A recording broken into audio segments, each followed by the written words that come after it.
C'est le dernier salon de l'agriculture pour président de la République. L'année dernière, il s'était fait chahuter et secouer ici même par les agriculteurs.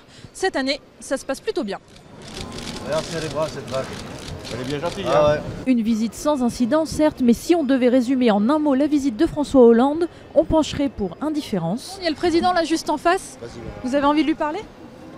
Oui, je n'ai pas grand-chose à lui dire, vous savez. Le président qui passe pour la dernière fois ici, vous, ça vous fait quoi? Ben, ça nous fait, c'est sa visite normale, c'est tout. Voilà. Après, Vous en foutez un peu en fait. de toute façon, oui. Des agriculteurs désabusés et pour cause à leurs yeux, le bilan de François Hollande est loin d'être glorieux. Il y a 2 ans, on s'est croisés. Bonjour monsieur. Vous nous avez promis plein de choses. Et alors? Vous n'avez rien fait. C'est pas vrai, les aides on les a quand même distribuées. Oui, mais on voit bien que comme le monde agricole va très mal. Oui, d'accord, Ouais. mais ça c'est des prix mondiaux. Globalement, vous, quel regard vous avez sur ces 5 ans?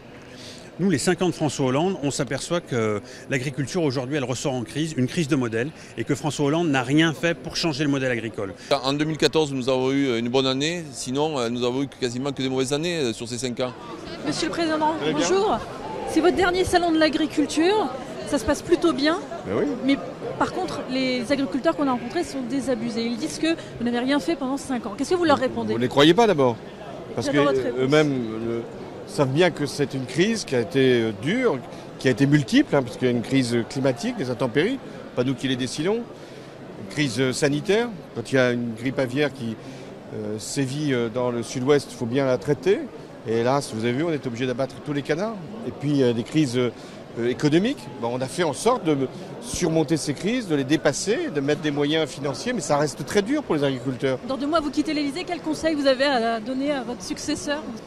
D'abord, de ne pas laisser penser qu'on va traiter d'un coup de baguette magique cette grande question agricole.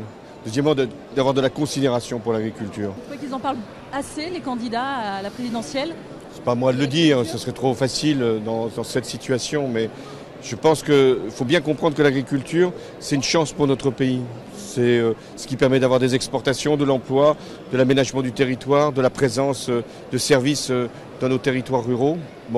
Donc c'est pas simplement un enjeu de production, c'est pas simplement un enjeu électoral, c'est un enjeu national. Message passé aux candidats à la présidentielle qui défileront au Salon de l'agriculture la semaine prochaine.